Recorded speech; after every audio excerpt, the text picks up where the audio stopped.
I was once asked by a woman I know, how do I address perceived bias in the workplace? This is a tough conversation. It's a crucial conversation. It has all the elements of exactly what makes conversation crucial. That is, the stakes are high. This is important. There's probably some differences of opinion, and our emotions come into play. So how do I do this?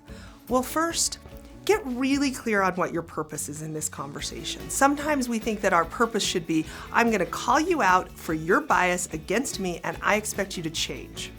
If that's your purpose, this is probably not gonna be a conversation, because a conversation requires us to want to dialogue.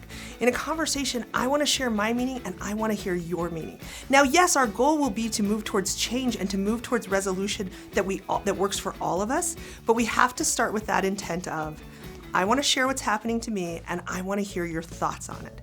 Once you've got that clear, good intent, start by sharing it. That's what's going to create safety for this conversation.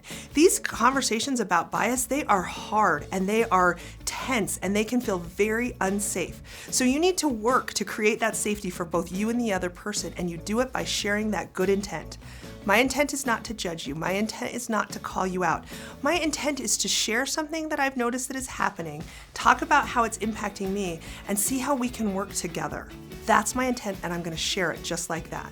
Then once I do that, it's time to share my meaning. I start with my facts. Be very behaviorally specific about what's happening, right? Be very clear. Don't go to generalizations. Don't use always, this is always happening, always do this, but this is what I'm seeing, right? Be very clear and very specific. Then share the impact. Here's how I'm perceiving this. Here's how this comes across to me. And as you do this, you need to acknowledge that much of your perception of their actions is actually based on your lived experience. That doesn't negate it. It doesn't mean it's not true or accurate, but own that your perception of their actions is based on your lived experience. It's something you can share, but it's also something you need to own. And finally, open it up with that question. How do you see this? Where are you coming from? I'd like to get your perspective. This is where it truly comes down to a measure of your motives.